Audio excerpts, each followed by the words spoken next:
Hello बच्चों, आज का जो हमारा जो टॉपिक है वो है मेटल्स का जो एक्सट्रैक्शन है, यानी अकरेंस ऑफ मेटल। उसके बारे में हम पढ़ेंगे कि मेटल किस फॉर्म में होता है, उसका किस तरह एक्सट्रैक्शन किया जाता है।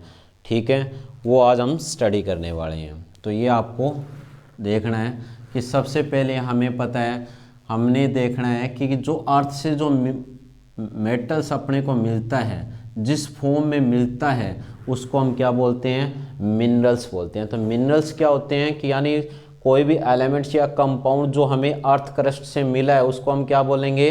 मिनरल्स बोलेंगे। और उसके बाद अपने को क्या दे रखा है? ओर्स दे रखा है। तो ओर्स क्या होते हैं? यानी वो मिनरल्स होते हैं जिसके अंदर कोई भी जो मेटल होता है उसकी हाई परसेंटेज होती है, और या उसको हम क्या है, यानी कम खर्च पे क्या है, उससे मेटल को इजीली एक्सट्रैक्ट कर सकते हैं। तो ये ध्यान रखना है कि मिनरल्स आपसे पूछा जा सकता है, तो आप लिखोगे कि एलिमेंट्स आर कंपाउंड्स, जो क्या है? कंपाउंड्स एक्सट्रैक्टेड, या क्या लिखेंगे? ऑब्टेन या एक्सट्रैक्टेड फ्रॉम अर्थ क्रस्ट, जो हमें अर्थ क्रस्ट से ही मिलता है। जैसे मिलता है वैसे हमने धरती से जैसे निकाला है, उसी रूप को हम क्या बोलेंगे? मिनरल्स बोलेंगे। ठीक है। ओर्स क्या होता है? ओर्स क्या होते हैं? दोज मिनरल्स क्या होते हैं? और क्या होते हैं? ये वो मिनरल्स होते हैं, दोज मिनरल्स विच कंटेन, जिसमें क्या होता है? Which contain high percentage of metal, जिसमें क्या होता है? ज़्यादा अमाउंट में क्या होता है? मेटल होता है। ठीक है। एंड इट्स एक्सट्रैक्शन, इस एक्सट्रैक्शन यानी उससे क्या है? मेटल को जो बाहर निकालना होता है ना, मेटल को निकालना होता है, उसको क्या बोलते हैं? एक्सट्रैक्शन। और उसका जो एक्सट्रैक्शन जो होता है इज प्रॉफिटेबल, यानी कम खर्च का होता है। ठीक है। तो उसको हम क्या बोलेंगे? ओर्स बोलेंगे। ठीक है। ये तो हो गया मिनरल्स और अगर हम देखें तो नेचर के अंदर हमें पता है मिनरल्स की फॉर्म में, और मिनरल से हम ओर्स लेते हैं। इसके अलावा अगर हम बात करें कि इसकी जो मेटल है, मेटल अर्थ के अंदर दो फॉर्म में मिलता है। कौन कौन सी है? एक तो होती है कंबाइन स्टेट, किसमें मिलता है? कंबाइन स्टेट के अंदर मिलता है। और दूसरा अपने को क्या मिलता है? फ्री स्टेट के अंदर। किसमें मिलता है? फ्री स्टेट के अंदर मेटल मिलता है। जो फ्री वाली है उसको क्या बोलते हैं? नेटिव फॉर्म बोलते हैं। क्या बोलेंगे उसको? Native form. कंबाइन फॉर्म में अगर आप मेटल देखोगे तो किसके साथ कंबाइन होगा? इट कंबाइन विद, मेटल किसके साथ जुड़ सकता है? कंबाइन विद, हमें पता है ऑक्सीजन के साथ जुड़ेगा। ठीक है। ऑक्सीजन के साथ जुड़ सकता है, हाइड्रोजन के साथ जुड़ सकता है, कार्बन डाइऑक्साइड के साथ जुड़ सकता है। ठीक है। तो इसका मतलब ये क्या है? हाईली रिएक्टिव जो चीज़ें होती हैं उनके साथ जुड़ के कंपाउंड बनाएगा। तो ये कंबाइंड स्टेट में किस फॉर्म में मिलेगा हमें? ये ऑक्साइड्स की फॉर्म में मिलेगा, ये हमें सल्फेट्स की फॉर्म में मिलेगा। किसकी फॉर्म में मिलेगा? सल्फेट्स की फॉर्म में, कार्बोनेट्स की फॉर्म में मिलेगा। ठीक है, एटसेट्रा, या क्लोराइड्स हो सकते हैं। ठीक है, इस फॉर्म में मिलेगा। यानी कंबाइंड स्टेट के अंदर किस फॉर्म में मिलेगा? इस फॉर्म में। जबकि फ्री स्टेट वाले कौन से हैं? हमें पता है जो गोल्ड दे रखा है, सिल्वर दे रखा है, ठीक है, प्लेटिनम दे रखा है, ये क्या है? फ्री स्टेट वाले हैं। कौन है? गोल्ड, सिल्वर और प्लेटिनम जो अपने को दे रखे हैं। ठीक है। तो अब हम देखते हैं कि जो मेटल्स जो है नेचर के अंदर प्रेजेंट है, उनको हम रिएक्टिविटी सीरीज के बेस पे देखेंगे कि उनका एक्सट्रैक्शन किस तरह करेंगे। ठीक है। तो रिएक्टिविटी सीरीज आपको याद होनी चाहिए, फिर आप उसका एक्सट्रैक्शन कर सकते हो। तो रिएक्टिविटी सीरीज हमें पता है कौन सी दी हुई है। सबसे पहले पोटेशियम के, सोडियम, फिर कैल्शियम, फिर मैग्नीशियम, फिर हमें एल्यूमिनियम, और फिर जिंक, फिर आयरन, फिर लेड, फिर अपने को हाइड्रोजन, फिर कॉपर, मरकरी, और फिर क्या दे रखा है? सिल्वर, और लास्ट में क्या दिया है? गोल्ड दिया हुआ है। ठीक है।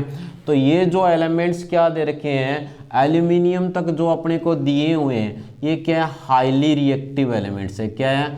हाईली रिएक्टिव वाले दे रखे हैं, ठीक है। दूसरे अपने को ये जो कहाँ तक दिए हैं, हाइड्रोजन या कॉपर तक जो दे रखे हैं, ठीक है। ये क्या होते हैं, मॉडरेटली, यानी जो बीच वाले, ना तो कम रिएक्टिव है ना ज़्यादा रिएक्टिव है, ठीक है, ये दे रखे हैं। और सबसे नीचे क्या दे रखे हैं, लो रिएक्टिविटी वाले एलिमेंट्स दे रखे हैं। क्या दे रखे हैं, लो रिएक्टिविटी।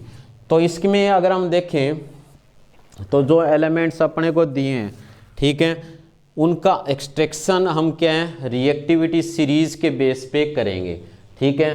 तो सबसे पहले अगर हम बात करें एक्सट्रैक्शन ऑफ मेटल, किसकी बात कर रहे हैं, एक्सट्रैक्शन ऑफ मेटल, किससे करेंगे, फ्रॉम इट्स ओर, उसके ओर से, ठीक है। तो किस तरह करेंगे, ठीक है। कोई भी जो आपको क्या दे रखा है, ओर दे रखा है, कोई भी अपने को क्या दे रखा है, ओर दे रखा है। तो सबसे पहले हम उस ओर की क्या करते हैं, जो ओर दिया होता है उसकी हम क्या करते हैं, कंसंट्रेशन करते हैं। कंसंट्रेशन में क्या होता है, कोई भी जो आपको ओर दिया हुआ है उस ओर्स के अंदर क्या होती है, कोई इम्प्यूरिटी होती है, जैसे कोई मिट्टी वगैरह जो उसमें कंकड़ पत्थर होते हैं उनको रिमूव किया जाता है, उसको क्या बोला जाता है, कंसंट्रेशन बोला जाता है। तो वो होती है कंसंट्रेशन ऑफ ओर्स। कंसंट्रेशन के बाद में इसने बताया कि हम क्या करते हैं, मेटल को तीनों कैटेगरी में डिवाइड कर लेंगे। एक तो कौन से होंगे, जो हाईली रिएक्टिव हैं, हाईली रिएक्टिव वाले दे रखे हैं, ठीक है। और दूसरे मॉडरेटली रिएक्टिव दे रखे हैं, कौन से, मॉडरेटली रिएक्टिव, ठीक है। और तीसरे जो अपने को दे रखे हैं वो क्या है, लो है रिएक्टिव, यानी रिएक्टिविटी सीरीज के अंदर क्या है, सबसे कम रिएक्टिविटी वाले। तो हाईली रिएक्टिविटी वाले जो भी है ना, उनको हम किससे एक्सट्रैक्ट करेंगे, इलेक्ट्रोलाइसिस से। किससे करेंगे, इलेक्ट्रोलाइसिस करेंगे उनका, ठीक है। तो उनका क्या करेंगे, इलेक्ट्रोलाइसिस करेंगे, तो अपने को क्या मिलेगा, प्योर मेटल मिलेगा, ठीक है। तो जो मॉडरेटली रिएक्टिव होते हैं उनको हम क्या है, दो अलग अलग तरह से करेंगे, ठीक है। उनको एक का तो किया जाता है कैल्सिनेशन, ठीक है, और दूसरे की क्या जाती है, रोस्टिंग की जाती है, ठीक है। तो कैल्सिनेशन और रोस्टिंग करने के बाद अपने को क्या मिलेगा, मेटलिक ऑक्साइड मिलेगा। क्या मिलेगा, मेटलिक ऑक्साइड। और जो मेटलिक ऑक्साइड अपने को मिलेगा, ठीक है, उसका हम क्या करेंगे, रिडक्शन करेंगे। क्या करेंगे, उसका रिडक्शन करेंगे, ठीक है। फिर रिडक्शन के बाद में हम उसका क्या करेंगे, प्यूरिफिकेशन करेंगे। क्या करेंगे, प्यूरिफिकेशन, यानी उसको हम रिफाइनिंग बोलते हैं, ठीक है। लास्ट में क्या होगी, प्यूरिफिकेशन ऑफ मेटल, मेटल की क्या होगी, रिफाइनिंग बोल सकते हैं या प्यूरिफिकेशन। जो लो रिएक्टिविटी सीरीज के अंदर अपने को दिया हुआ है उनको हम डायरेक्टली क्या करेंगे, उनको हीट करेंगे। इनके अंदर ज़्यादातर लो रिएक्टिविटी में क्या मिलेंगे, सल्फाइड और मिलते हैं। और सल्फाइड और जितने भी होते हैं ना, उसकी क्या की जाती है, उनकी रोस्टिंग करेंगे, ठीक है। रोस्टिंग से अपने को क्या मिलेगा, मेटलिक ऑक्साइड मिलेगा। और जो मेटलिक ऑक्साइड मिलेगा उसका क्या करेंगे, उसको हम क्या करेंगे, हीट करेंगे, ठीक है। अगर उनको हीट करेंगे, रोस्टिंग करेंगे, ठीक है, या तो हमें मेटलिक ऑक्साइड की जरूरत ही नहीं, या रोस्टिंग से डायरेक्ट अपने को क्या मिल जाएगा, या डायरेक्ट ही अपने को क्या मिल जाएगा, मेटल मिल जाएगा। क्योंकि लो रिएक्टिविटी वाले जो होते हैं ना, उनको अगर हम हीट करते हैं तो डायरेक्टली हमें क्या मिल जाता है, मेटल मिल जाता है। और मेटल की क्या की जाती है, लास्ट में रिफाइनिंग की जाती है, क्योंकि उसके अंदर थोड़ी बहुत इम्प्यूरिटी रह जाती है। तो सबसे पहले हम करने वाले हैं, जो मेटल क्या है, लो रिएक्टिविटी सीरीज में हम सबसे पहले लो रिएक्टिविटी वाले करेंगे, ठीक है। तो हमें क्या दे रखा है, एक्सट्रैक्शन ऑफ मेटल। तो हमें कंसंट्रेशन में क्या किया जाता है, सबसे पहले आपको पता होना चाहिए, एक टर्म पूछी जाती है गैंग, ठीक है। तो गैंग क्या होती है, गैंग क्या होती है, एक टाइप की जो इम्प्यूरिटी होती है। इम्प्यूरिटी जो कहाँ पे प्रेजेंट होती है, कोई भी जो ओर होता है, मेटल का जो ओर होता है उसके अंदर जो इम्प्यूरिटी होगी किसकी, सॉयल, सैंड, स्टोन एटसेट्रा की जो क्या होगी, इम्प्यूरिटी होगी, उसको हम क्या बोलेंगे, गैंग बोलेंगे। और उनको रिमूव किया जाता है किसके बेस पे, कोई भी जो मेटल है, यानी कोई भी मेटल है उसकी जो फिजिकल और केमिकल प्रॉपर्टी के डिफरेंस के बेस पे उनको सेपरेट कर दिया जाता है। ठीक है, तो हम सबसे पहले करेंगे क्या, किसका extraction, extraction of metal, extraction of metal at low activity series, यानी एक्टिविटी सीरीज में कहाँ है, लो साइड में प्रेजेंट है, लो रिएक्टिविटी वाले हैं, उनको हम क्या करेंगे, जो एलिमेंट्स लो रिएक्टिविटी वाले होते हैं ना, उनको जब हम क्या करते हैं, डायरेक्टली हीट करते हैं। ठीक है, जब उनको डायरेक्टली हीट किया जाता है ना, तो वो क्या करते हैं, डायरेक्टली किस में कन्वर्ट हो जाते हैं, ऑक्साइड के अंदर कन्वर्ट हो जाते हैं। ठीक है, ऑक्साइड से उनको हम रिड्यूस कर देंगे और ही ज़्यादा टेम्परेचर पे हीट करेंगे तो वो क्या देगा, प्योर मेटल देगा। तो लो रिएक्टिविटी सीरीज़ के अंदर अपने को क्या मिल रहे हैं, हमें या तो कॉपर मिलता है या मरकरी या जो गोल्ड या सिल्वर दे रखा है। तो यहाँ पे अपने को एग्जाम्पल दे रखा है सिनेबार, क्या दे रखा है, सिनेबार। सिनेबार किसका और है, इज और ऑफ किसका है, मरकरी, मरकरी का अपने को क्या दे रखा है, और दे रखा है। ठीक है, इसको HGS से शो करेंगे, ये सिनेबार है। ठीक है, तो इसके अंदर ध्यान रखना है कि फर्स्टली क्या किया जाता है, मेटल, मेटल और जो मेटल का और होगा उसको क्या करेंगे, हीट करेंगे, हीटेड। ठीक है, तो वो किस में कन्वर्ट हो जाएगा, मेटलिक ऑक्साइड के अंदर क्या हो जाएगा, कन्वर्ट हो जाएगा। और जो मेटलिक ऑक्साइड है उसको और हीट करेंगे at high temperature, high temperature पे क्या करोगे, और हीट करोगे तो आपको क्या देगा, वो प्योर मेटल देगा। तो ये ध्यान रखना है, जैसे अपने को यहाँ सिल्वर सल्फाइड दे रखा है, इसको हमने क्या किया, एयर की प्रेजेंस में क्या दे रखी है, ये एयर, एयर की प्रेजेंस में क्या किया जा रहा है, इसको हीट कर रहे हैं, तो ये किस में कन्वर्ट हो जाएगा, सिल्वर ऑक्साइड में। और जो सल्फर है वो किस में कन्वर्ट हो जाएगी, सल्फर डाइऑक्साइड में कन्वर्ट हो जाएगी। तो यहाँ पे जो सिल्वर ऑक्साइड मिला है, ठीक है, अगर उसको और हीट करेंगे तो ये किस में कन्वर्ट हो जाएगा, ये सिल्वर में और ऑक्सीजन में। तो इस तरह डायरेक्टली हम क्या कर सकते हैं, इसका एक्सट्रैक्शन कर सकते हैं। इसी तरह अपने को क्या दे रखा है, कॉपर सल्फाइड दे रखा है, ये फर्स्ट हो गया। इसी तरह सेकंड अगर आपसे कॉपर का पूछा जाए तो कॉपर सल्फाइड को हम क्या करते हैं, ऑक्सीजन की प्रेजेंस में हीट करेंगे तो अपने को क्या देगा, ये देगा copper oxide plus sulphur dioxide. जो ये कॉपर ऑक्साइड मिला है ये क्या करेगा, उसके अंदर ही जो कॉपर सल्फाइड है उसके साथ फिर रिएक्शन करता है। ठीक है, मतलब आप इसको हीट कर रहे हो। ठीक है, अगर इनको हीट करोगे, हीट करते जाओगे तो वो कॉपर सल्फाइड के साथ कॉपर ऑक्साइड रिएक्शन करके कॉपर और सल्फर डाइऑक्साइड देगा। तो यानी लो रिएक्टिविटी सीरीज वाले क्या हैं, ओनली क्या करेंगे इनको, only by direct heating, direct heating से उनको क्या किया जा सकता है, डायरेक्ट हीटिंग से।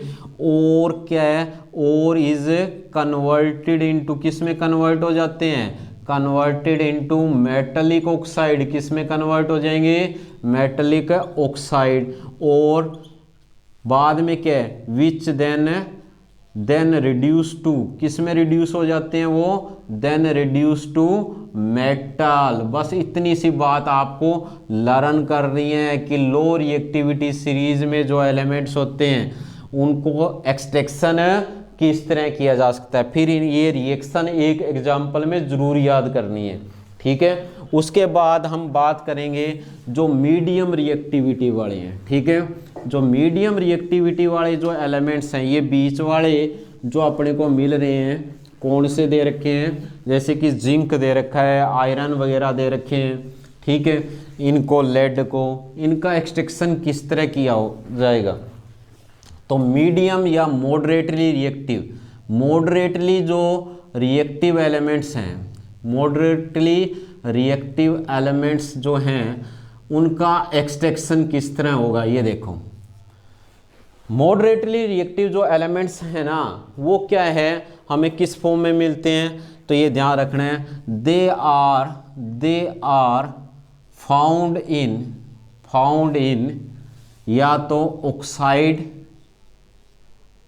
ऑक्साइड कह सकते हो, कार्बोनेट कह सकते हो, ठीक है, हाइड्रोक्साइड कह सकते हो या हाइड्रेटेड, ठीक है, forms in nature, forms in nature मतलब इन फॉर्म के अंदर अपने को मिलेंगे, या एक यहाँ पे लिख सकते हो सल्फाइड भी, ठीक है, इन फॉर्म्स के अंदर मिलेंगे, ठीक है।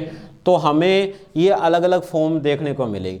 तो ये जो ऑक्साइड, कार्बोनेट और हाइड्रेटेड है साल्ट जो अपने को मिल रहे हैं, इनसे तो हम क्या करेंगे, कैल्सिनेशन की प्रोसेस से इनका मेटलिक ऑक्साइड का एक्सट्रैक्शन करेंगे, और जो सल्फाइड है उनके लिए रोस्टिंग करेंगे। तो पहले आपको पता होना चाहिए कि कैल्सिनेशन क्या होती है, ठीक है।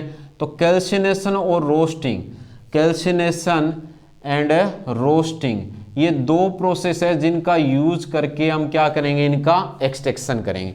तो कैल्सिनेशन क्या होता है भाई, इसके अंदर ध्यान रखना है कि कोई भी जो मेटल होता है, ठीक है, उस मेटल को क्या करेंगे, यहाँ पे हम क्या करेंगे, लिमिटेड ऑक्सीजन की प्रेजेंस में हीट करेंगे, तो वो किस में कन्वर्ट हो जाएगा, ऑक्साइड में। It is the process in which, जिसमें क्या किया जाता है, in which ore is heated in limited supply of air, limited supply of air, यानी और को ऑक्सीजन की कम सप्लाई में हीट किया जाता है।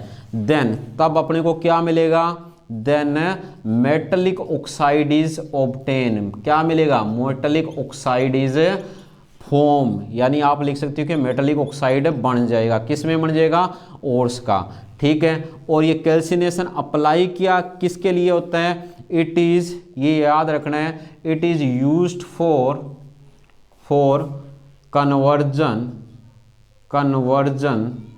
ऑफ किसका, कार्बोनेट्स जो आपको दिए हैं, हाइड्रेटेड साल्ट दे रखे हैं, हाइड्रेट्स दे रखे हैं, उनका किन में कन्वर्जन होता है, into metallic oxide, metallic oxide के अंदर उनका कन्वर्जन होता है। देखो किस तरह होगा, जैसे आपको क्या दे रखा है, जिंक कार्बोनेट दे रखा है, इसको अगर आप क्या कर रहे हो, हीट कर रहे हो, ठीक है, ऑक्सीजन की लिमिटेड सप्लाई है इसलिए O2 नहीं लिखेंगे, तो अपने को क्या मिलेगा, जिंक ऑक्साइड प्लस CO2। तो यही बात हमने लिखी है ना कि क्या मिल रहा है, मेटलिक ऑक्साइड, क्या मिल रहा है यहाँ पे, मेटलिक ऑक्साइड, क्या मिल रहा है, जिंक ऑक्साइड मिल रहा है ना, ये क्या एक मेटलिक ऑक्साइड अपने को दिया हुआ है, ठीक है। तो ये आपको ध्यान रखना है, ठीक है। जबकि रोस्टिंग किसके लिए यूज की जाती है, it is used for sulphide ore, किसके लिए यूज की जाती है, सल्फाइड ओर्स के लिए, ये किसके लिए यूज की जाती है, सल्फाइड्स ओर। इसमें क्या होता है, जो सल्फाइड्स ओर है, क्या होते हैं, सल्फाइड ओर्स आर हीटेड, उनको हीट किया जाता है किसकी प्रेजेंस में, इन एक्सेस, या हम कह सकते हैं या फुल सप्लाई ऑफ ऑक्सीजन या एयर, सप्लाई ऑफ एयर, या ब्रैकेट में लिखना ऑक्सीजन, ठीक है। देन तो क्या होता है, दे कन्वर्टेड इनटू, किस में कन्वर्ट हो जाएंगे, कन्वर्टेड इनटू मेटलिक ऑक्साइड, किस में कन्वर्ट हो जाएंगे, मेटलिक ऑक्साइड के अंदर कन्वर्ट हो जाएंगे। तो ये होती है रोस्टिंग जो अपने को दे रखी है, ठीक है। जैसे एग्जांपल में अगर जिंक कार्बोनेट ना होता, एग्जांपल में अगर आपको कहते हैं जिंक सल्फाइड है, ये दिए, तो आप क्या करते, इसको ऑक्सीजन की प्रेजेंस में क्या करते, हीट करते, तो क्या होता, जिंक ऑक्साइड मिलता। और ये सल्फर क्या बनता, सल्फर किसकी फॉर्म में निकल जाती, सल्फर डाइऑक्साइड। बैलेंस करने की कोशिश मत करना, रट्टा ना मत लगाना, इसको समझो, ठीक है। सल्फर किसकी फॉर्म में निकल जाएगी, सल्फर ऑक्साइड, यानी कहने का मतलब ये क्या मिल रहा है अपने को, मेटलिक ऑक्साइड, यानी क्या मिल रहा है यहाँ पे, जिंक ऑक्साइड मिल रहे हैं। तो रोस्टिंग हो चाहे कैल्सिनेशन हो, दोनों की दोनों प्रोसेस में क्या मिलेगा अपने को, मेटलिक ऑक्साइड मिलेगा, ठीक है। तो जो मेटलिक ऑक्साइड अपने को मिल रहा है, बाद में हम उससे मेटल कैसे लेंगे भाई, उसकी ऑक्सीजन को रिमूव करके। तो ऑक्सीजन को रिमूव करने के लिए हम क्या करेंगे, उनको रिमूव करने के लिए हम क्या करेंगे, उसका रिडक्शन करेंगे, ठीक है। तो रिडक्शन हम किस तरह करेंगे, वो देखो, रिडक्शन करने के लिए हम क्या यूज करेंगे, रिड्यूसिंग एजेंट यूज करेंगे, तो रिड्यूसिंग एजेंट कौन से हो सकते हैं? रिड्यूसिंग एजेंट होगा कार्बन हो सकता है, चारकोल हो सकता है, ठीक है, या कोई भी हाईली रिएक्टिव एलिमेंट्स हो सकते हैं। तो लास्ट में ये ध्यान रखना कि जो मेटलिक ऑक्साइड मिल रहे हैं, मेटलिक ऑक्साइड कहाँ मिल रहे थे? आफ्टर, कब मिल रहे थे? After calcination and roasting, calcination और रोस्टिंग के बाद में क्या मिल रहे थे? कैल्सिनेशन और रोस्टिंग के बाद में are reduce to metal, metal के अंदर कैसे रिड्यूस किए जाते हैं? रिड्यूस टू मेटल, मेटल के अंदर उनको रिड्यूस किया जाएगा कैसे? By treatment with, by treatment with किसके साथ? रिड्यूसिंग एजेंट, किसके साथ है? Reducing agent. कौन से हो सकते हैं वो रिड्यूसिंग एजेंट्स? ध्यान रखना है, लाइक क्या हो सकते हैं? कार्बन, कार्बन हो सकता है, ठीक है, चारकोल हो सकता है, एनिमल चारकोल वगैरह एटसेट्रा, या हम कह सकते हैं हाईली रिएक्टिव एलिमेंट्स। क्या होते हैं? हाईली रिएक्टिव एलिमेंट्स जो होते हैं वो भी किसका काम करते हैं? रिड्यूसिंग एजेंट का काम करते हैं, क्योंकि जो हाईली रिएक्टिव एलिमेंट्स है वो क्या कर देंगे? लो रिएक्टिव एलिमेंट्स को डिस्प्लेस कर देंगे। जैसे आपने देखा कि यहाँ पे जिंक ऑक्साइड है, यहाँ मैंने क्या डाल दिया? कार्बन डाल दिया, तो क्या मिल जाएगा? जिंक प्लस है कार्बन मोनोऑक्साइड, तो ये क्या मिल गया मेरे को? मेटल मिल गया ना, जिंक, ठीक है। तो ये क्या है? यहाँ पे रिड्यूसिंग एजेंट का काम करेगा, ठीक है। अगर मेरे पास कार्बन नहीं होता तो मैं देखता कि जिंक ऑक्साइड से ज़्यादा रिएक्टिव, जिंक से ज़्यादा रिएक्टिव कौन है? इनमें से ऊपर वाला कोई भी मैं यूज़ कर सकता हूँ, ठीक है, जो हाईली रिएक्टिव एलिमेंट्स होगा, ठीक है। तो हाईली रिएक्टिव जिंक की जगह मैं यहाँ पे क्या डाल सकता हूँ? यहाँ पे अगर मैं एल्यूमिनियम डालता तो मेरे को जिंक मिल जाता और यहाँ एल्यूमिना मिल जाती, ठीक है। तो ये ध्यान रखना है कि जो हाईली रिएक्टिव एलिमेंट्स हैं वो किसका काम करेगा? रिड्यूसिंग एजेंट का काम करेगा, ठीक है। तो कैसे काम करेगा? क्योंकि ये क्या करवा देगा? डिस्प्लेसमेंट रिएक्शन करवा देगा। क्या करवा देगा? डिस्प्लेसमेंट रिएक्शन, ठीक है। तो ये रिएक्शन जो होती है ना बहुत ज़्यादा एक्जोथर्मिक होती है, मतलब बहुत ज़्यादा हीट प्रोड्यूस होती है इस रिएक्शन के दौरान, ठीक है, क्योंकि जो हाईली रिएक्टिव एलिमेंट्स है वो लो रिएक्टिव एलिमेंट्स को डिस्प्लेस कर रहे हैं, ठीक है। तो जो मेटल होता है ना वो मोल्टन स्टेट के अंदर प्रोड्यूस होता है। तो इसी तरह की एक रिएक्शन है जिसका नाम क्या है? Thermite reaction. क्या है? थर्मिट रिएक्शन, जो इसका अपने को एग्जाम्पल दे रखा है। थर्मिट रिएक्शन कहाँ पे यूज की जाती है? जो टूटे हुए क्या है? रेलवे ट्रैक का है या मशीन पार्ट है, रेलवे ट्रैक जो अपने को दे रखे हैं या जो मशीन पार्ट है, ठीक है, उनको क्या करने के लिए? उनको जॉइन करने के लिए। तो ध्यान रखना है थर्मिट रिएक्शन किस लिए यूज की जाती है? टू जॉइन क्या? करेक्ट रेलवे ट्रैक और मशीन पार्ट। जैसे यहाँ एक रिएक्शन का एग्जांपल दिया है किसका? कि यहाँ पे इसने बताया कि जो फेरिक ऑक्साइड Fe2O3 इसके साथ एल्यूमिनियम की रिएक्शन दे रखी है। तो ये रिएक्शन क्या होती है? हाईली एक्जोथर्मिक होती है। तो यहाँ पे क्या मिल जाएगा? आयरन मिल जाएगा और ये क्या मिल जाएगा? एल्यूमिना मिल जाएगा। तो ये जो हीट जो होती है ना वो बहुत ज़्यादा रिड्यूस होती है, जिससे क्या होगा? जो आयरन मेल्ट होके क्या हो जाएंगे? आपस में जुड़ जाएंगे। तो ये रिएक्शन क्या होती है? थर्मिट रिएक्शन का एग्जाम्पल है, ठीक है। ठीक है बच्चों, ये था मॉडरेटली रिएक्टिव तक। इसके बाद नेक्स्ट लेक्चर में करेंगे।